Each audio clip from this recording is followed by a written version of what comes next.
Selamat pagi, selamat bertemu kembali di channel YouTube saya, Farmasi Education Series bersama Yusef Wijoyo. Hari ini kita akan berbicara tentang evidence-based medicine untuk teman-teman mahasiswa yang mengikuti mata kuliah bio dimanapun berada. Kita akan membahas evidence-based medicine. Ya, baik, kita ikuti ya. Evidence-based medicine itu apa? Di sini ada dua definisi dari David Sackett dan McGowan, bisa dibaca sendiri.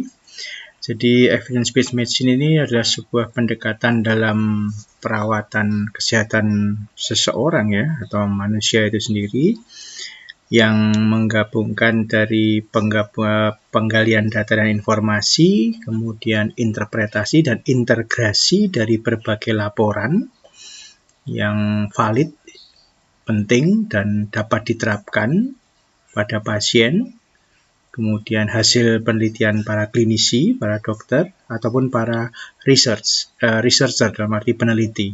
Ya.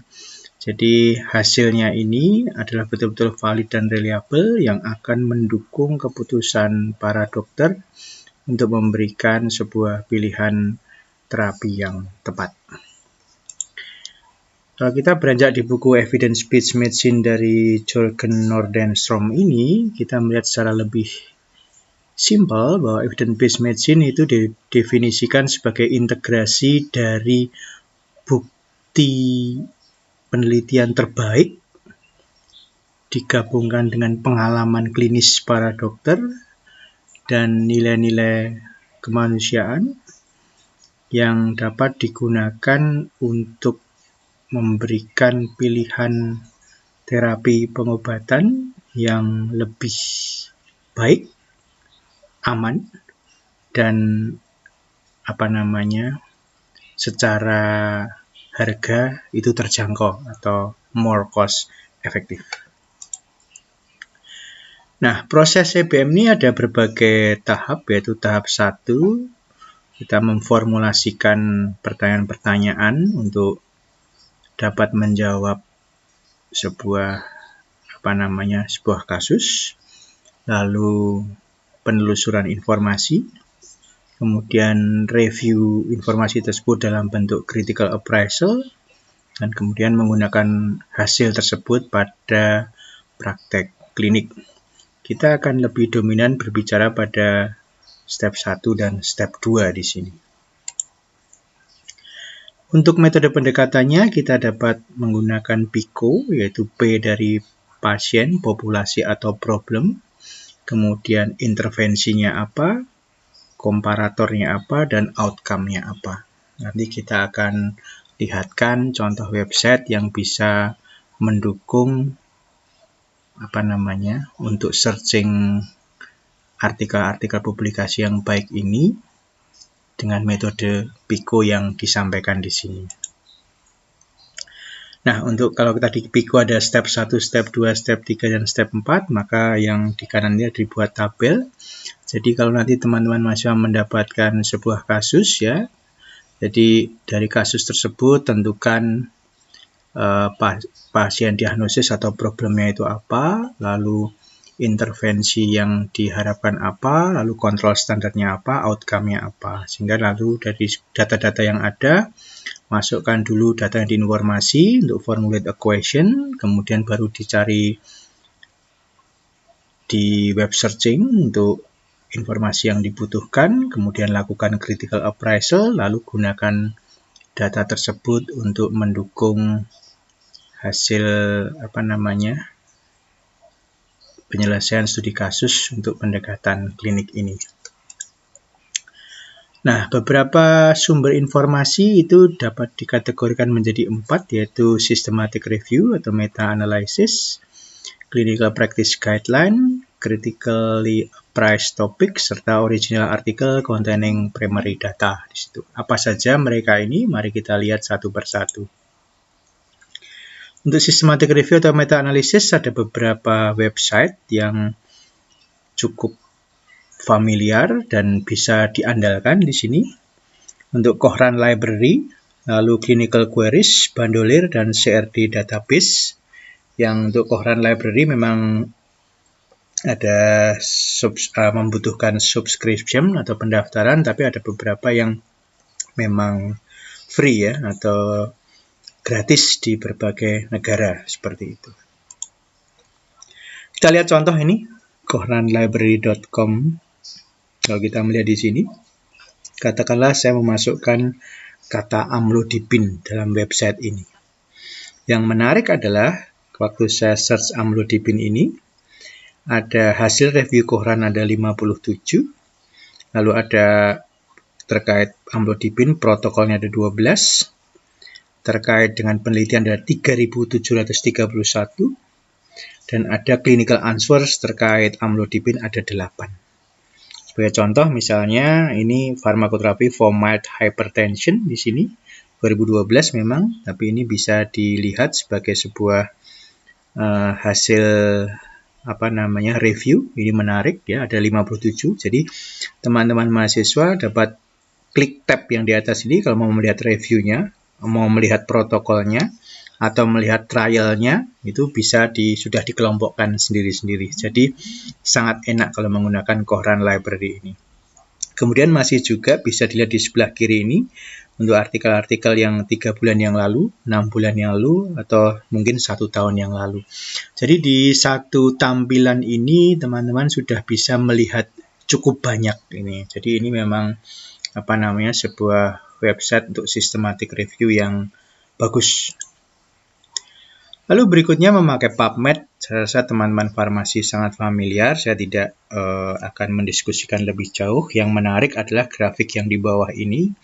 Dari 86 sampai 2020 itu grafiknya naik. Artinya yang yang disubmit melalui PubMed ini cukup banyak dan selalu mengalami kenaikan dari waktu ke waktu.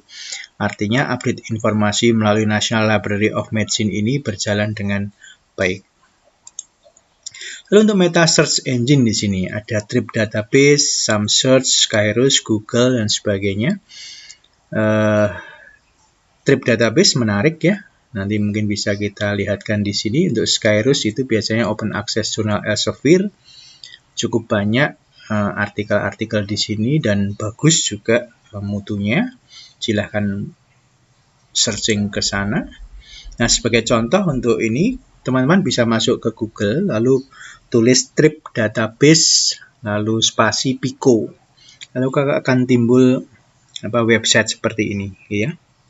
Lalu diklik yang ada tulisan Pico-nya itu, lalu akan akan keluar 4 kotak ini ya. Ada population, intervention, comparison, and outcome. Nah, saya mencoba mengisi di situ adalah terkait dengan diabetes, kemudian jadi bukan diabetes. Saya mengisi tentang hipertensi. Lalu saya mengisi di situ hipertensi, lalu intervensinya amlodipin treatment dibandingkan dengan lisinopril treatment. Lalu hasil yang saya harapkan adalah outcome on hypertension. Jadi bisa lihat di tampilan di sebelah kanan ini. Jadi di bagian population saya tulis hipertensi. Jadi untuk pasien hipertensi, intervensinya amlodipin, komparatornya saya tulis di sini lisinopril, lalu outcome dari hipertensinya ini. Jadi saya menulisnya effectivity kalau tidak salah. Nah, di sini ada banyak hal ya. Di situ ada 2 yang tertulis di atas itu. Diagnosis and Assessment of Hypertension, Renovascular Hypertension, sama Diagnosis, Evaluation, and Management of High Blood Pressure in Children and Adolescents. Ada banyak di sini artikel, teman-teman bisa memilih. Saya ingin menunjukkan bahwa artikel itu kalau diklik bisa tampil dalam bentuk PDF dan bisa di-download. Sebagian besar bisa di-download sehingga teman-teman bisa mendapatkan hal yang lebih cepat ya, lebih nyaman. Jadi misalnya diminta membandingkan amlodipin dan lisinopril untuk terapi pasien hipertensi, bagus mana? Nah, ini artikel-artikel ini sudah akan langsung menyajikan penulisan problem seperti yang diminta oleh teman-teman mahasiswa. Kalau misalnya itu diganti amlodipin atau lisinopril pada pasien diabetes yang mengalami hipertensi, bagaimana? Nah, itu di situ juga ada. Nah, ini menariknya dari Trip Database Pico ini. Lalu untuk clinical practice guideline di sini ada cukup banyak ya.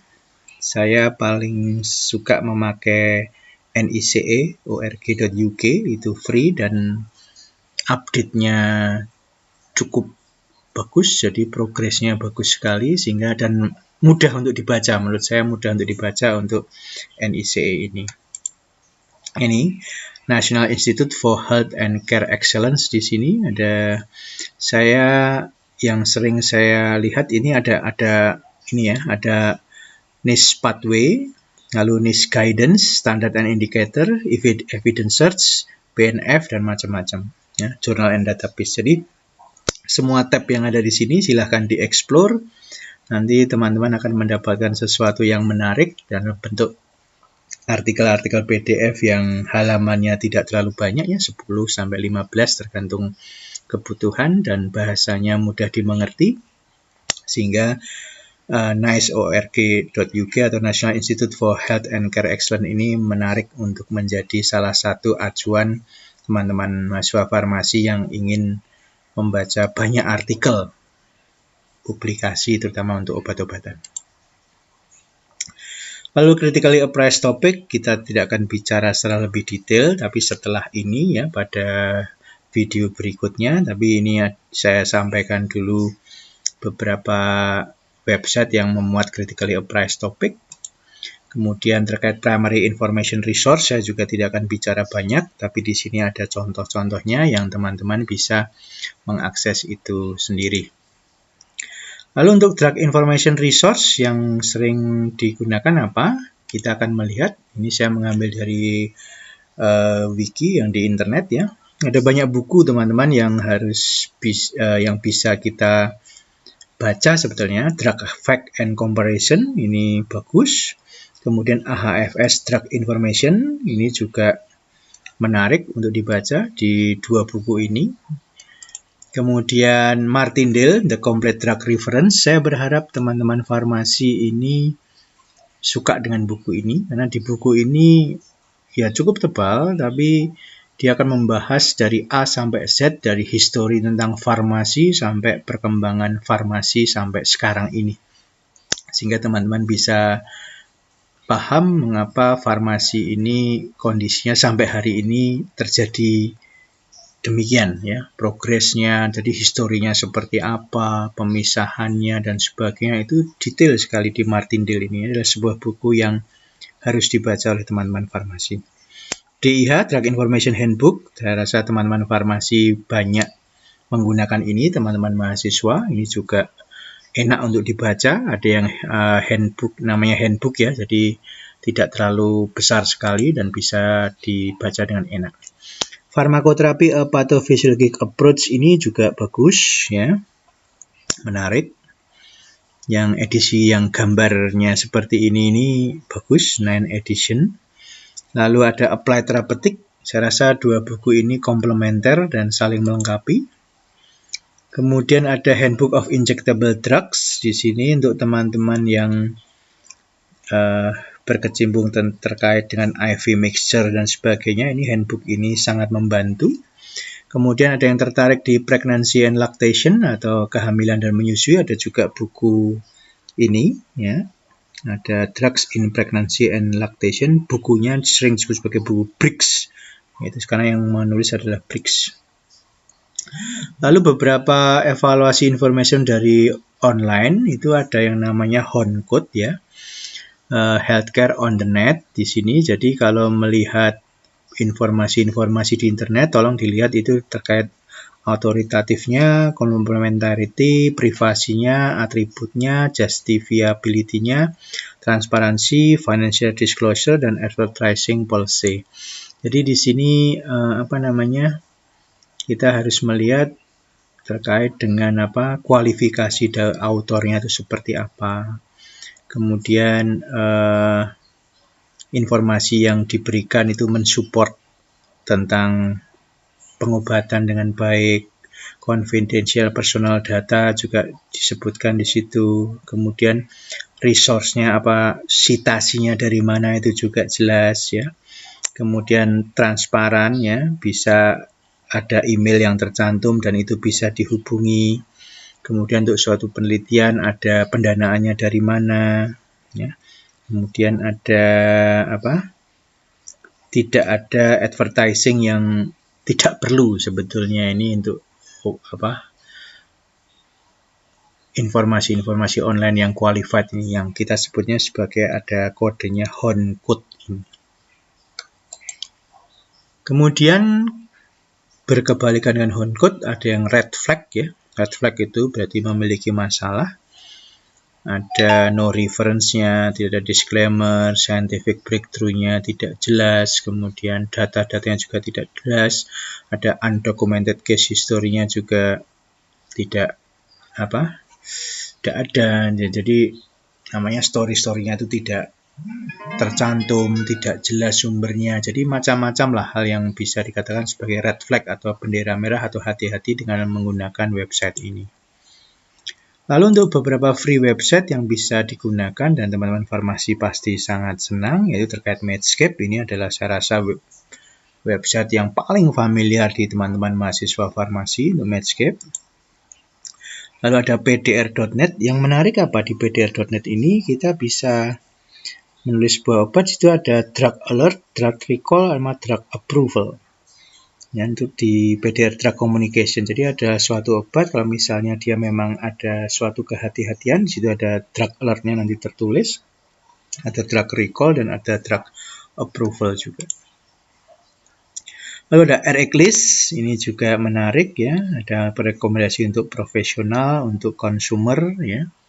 Jadi teman-teman bisa melihat dari sisi profesional dan kemudian dari sisi konsumen seperti apa. Kurang lebih sama di produktdrugs.com. Ini ada consumer, ada profesional juga. Jadi kalau melihat yang beda tab itu nanti akan kita lihat informasi-informasi yang saling melengkapi. Yang satu dilihat dari sisi profesional, yang satu dilihat dari sisi konsumen. Untuk interaksi obat, yang saya senang di sini ada major, moderate, dan minor. Itu macam-macam ya. Jadi ini bisa menjadi salah satu website yang direkomendasikan untuk selalu dilihat itu. Ini tidak usah, tadi sudah. Untuk smartphone ada beberapa aplikasi, Medscape, Micromedex, Epocrates, Lexicom, Sigler Drug Cards, Calculate by QXMD, Eponym, dan Skyscape Medical Resource. Kemudian ada juga terkait rumors dan hoax ya. Jadi ini ada juga kalau teman-teman mau melihat apakah sebuah berita itu hoax atau bukan, bisa mengunjungi website-website yang sudah tertulis di sini. Nah, teman-teman, kalau kita ingin lebih explore lagi terkait apa yang saya sampaikan, mungkin di sini ada sedikit tugas ya, silahkan untuk dikerjakan atau tidak. Jadi misalnya memakai trip database PICO tadi, misalnya bandingkan efektivitas penggunaan amlodipin dan lisinopril pada pasien yang mengalami hipertensi. Tidak hanya efektivitas, mungkin keamanan juga bisa. Atau cost effectiveness juga bisa. Nah, teman-teman nanti kalau mencoba di situ akan bisa mendapatkan artikel-artikel yang bisa langsung mengcover pertanyaan teman-teman. Silahkan explore juga berbagai website seperti Cochrane Library, drugs.com, NICE.org UK tadi, dan clinicalevidence.com. yang membuat teman-teman nanti akan semakin memahami tentang bagaimana cara mengeksplor informasi-informasi yang ada di website ini. Dan karena website ini sangat kaya dengan informasi, dengan mengeksplor, saya beri contoh yang 4 ini saja, maka teman-teman farmasi akan mengalami percepatan penambahan pengetahuan dalam tentang obat terutama ini. Dan saya rasa karena ini kita dalam masa pandemi COVID-19 ini, ada baiknya teman-teman memaksimalkan segala upaya untuk menambah pengetahuan melalui searching berbagai website, dan terutama untuk teman-teman farmasi, kalau ingin mengaku sebagai drug expert nanti kalau sudah lulus, ya tentunya explore website-website ini adalah sesuatu hal yang sangat menarik dan silahkan untuk dilakukan semaksimal mungkin pada masa pandemi ini. Demikian informasi dari saya. Terima kasih sudah mendengarkan video singkat ini. Silahkan kerjakan saja tugas ini. Semoga bisa memberikan manfaat yang sebesar-besarnya untuk Anda. Saya Yosef Wijoyo dari Pharmacy Education Series mengucapkan terima kasih untuk perhatiannya. Sampai jumpa di video berikutnya.